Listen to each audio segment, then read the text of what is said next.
Hi everybody, this is Dan Stolebarger. It's time for this week's KFIR Middle East update. As usual, you hear me say go to our website, holygroundexplorations.com, to access the PDF PowerPoint that accompanies this presentation. Before we jump into this week's information, let's talk a little bit about upcoming events. This Wednesday, I think it's July 18th, going to be doing a session at Union Coffee Roasters in Coeur d'Alene. It's entitled Understanding Israel. We're going to do these once a month leading up to Thursday, September 25th, because that's when Amir Sarfati will be joining us. And we've already sold out of the luncheon, but we do have tickets for Amir still for the evening sessions at the Kroc Center. You can go to our website. I've already given you that, holygroundexplorations.com, to get tickets for that. Also, we've got some tours that are coming up. We're really needing to find out if there's anyone interested in joining us for the fall tour that we're calling Off the Beaten Path. That's October 14th through the 24th, a very unique tour to Israel. And again, all the information is on our website. And then we do have our spring offering, Revealing Israel, February 28th through March 9th. People are starting to sign up for that tour. And so again, check it out. And it's always our prayer that you'll join us sometime in the land of Israel. So what are we covering this week? Let's start off with our weekly headlines. While touring the Golan Heights, Defense Minister Avigdor Lieberman ramped up threats to use armed forces should the regime forces encroach on the border.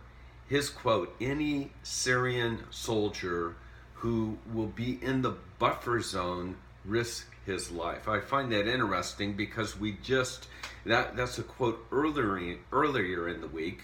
And just on Wednesday, the Israeli Air Force carried out airstrikes into the city of Quneitra, which is really visible. I mean, if you've been to Israel and you've been to the top of Mount Pental looking out, you're staring at Quneitra. And so there was a drone that was sent from Syria and traveled some 6.3 miles into Israel, shot down, and the remains had to be fished out of the Sea of Galilee. And so once again, tensions are rising in this whole buffer zone of the Golan Heights, and it's something obviously that we want to keep our eyes on.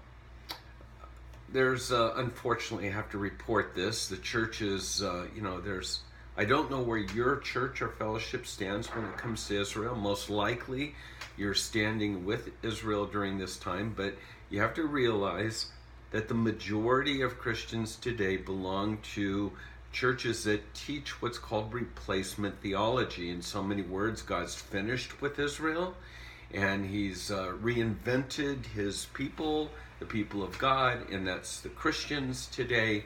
And so none of the promises that he's made to Israel, the unconditional promises, by the way, are in effect whatsoever. They've just lost them. And so that's kind of a thumbnail concept of what's called replacement theology. But the Presbyterian Church seems to have taken this to another level. Being seen in the full anti-Semitic colors. The Presbyterian Church of the United States of America Assembly passed 8 resolutions against Israel, and they called it an apartheid state.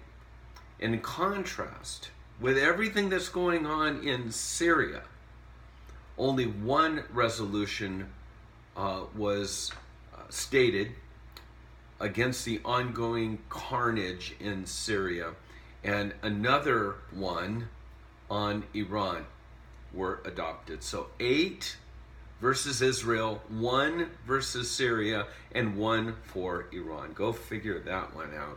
It's crazy. And then, as you know, we kind of go into more detail. That's just some of the events that took place this week. And on our website, or if you have the PDF, you'll see the pictures that accompany sort of a more detailed presentation on the subject. So we talked about this drone that was released and shot down. You'll see a photo of both the drone as well as the Patriot rocket that was launched that brought that drone down, and again, as we mentioned, over the Sea of Galilee. This is an article that I think is important for us to understand. It's called Gaza First. You know, pretty soon, and I think within the next week or so, we're going to get more information from Trump's, quote, ultimate peace plan.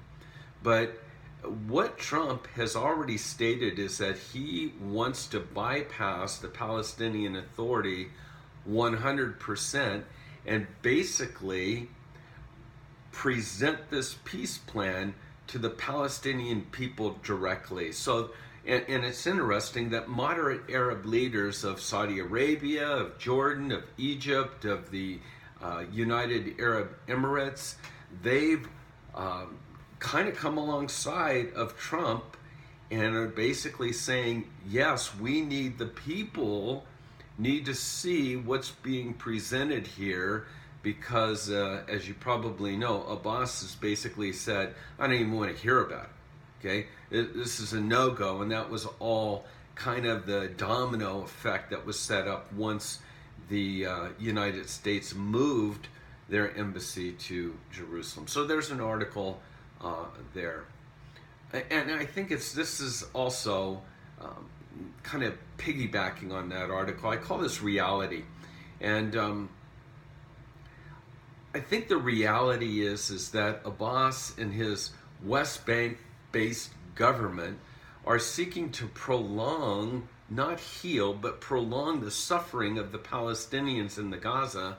They want the international community to continue to believe that it's all Israel's fault. And they're hoping to use this crisis there to pursue their campaign of delegitimizing Israel. In reality, the Palestinians of the Gaza are desperate for jobs and a better life. Who wouldn't be? And they don't really care, most likely, about Trump's upcoming peace plan, and they don't really care about what Israel's doing in a settlement or a checkpoint in the West Bank. They want aid. They want jobs. They want a better life.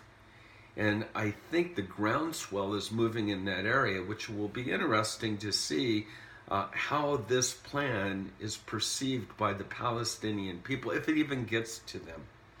Now, as you know, whether it was the kites that have started fires or whether it was the tires that was being burnt, this kind of month-long, seems like it's been longer than that, what's called the March of Return, which has just been a fiasco. It's been a disaster. But the vast majority of Palestinians believe that that so-called March of Return, the violent Hamas-led riots on the border of Gaza, achieved absolutely nothing. The statistics, only 21% of the Palestinians believe that it achieved any of its goals, while 74% believe that it's not achieved its goal or achieved anything whatsoever. And because the bottom line is it's actually been 3.5 months, nothing has changed.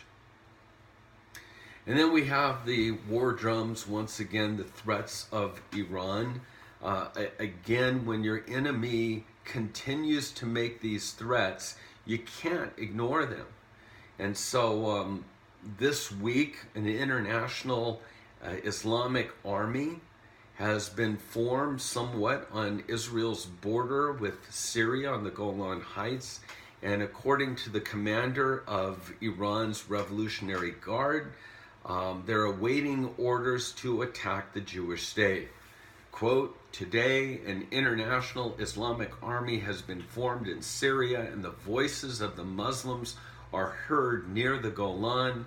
orders are awaited so that the eradication of the evil regime, Israel, will land, and the life of this regime will finally be ended for the good. The life of the Zionist regime was never in danger as it is now. Boom, boom, boom. Okay, those are the drum wars, the threats that are there. This article ends with the comment that the Tehran-backed Hezbollah terror group has over 100,000 missiles that are aimed at the heartland of Israel. There's an article here that's concerning because this is another new poll. A Pew survey of Americans in regards to their support for Israel, this was done last January, noted that a great and growing gap is being seen coming into effect, that 79% of Republicans support Israel, whereas now only 27% of Democrats do. This is sort of a warning that former ambassador Dennis Ross is sounding, basically saying, given the strong opposition of the Democrats to Trump, their policies regarding Israel seems to be just the opposite of what they see Trump promoting. So again, it's a concern. It's a growing concern. Let's see, what else? There's an article here, archaeology. There was a gate that was just discovered in the Bethsaida excavations, and they date it back to the time of David, and you can see some of the pictures of this gate. Very interesting, very cool. And I think, yeah, that's it for this week's update. Again, let me remind you, if you're in the area, join us this upcoming Wednesday. It'll be from 6:30 to 8:30. Bring your questions. This is more of a dialogue than just a presentation, and that will be at the Union Coffee Shop that's located on 4th Avenue. All right? Again, I think I mentioned that's at 6:30 p.m. God bless you all, and don't forget, remember to be praying for the peace of Jerusalem. Shalom.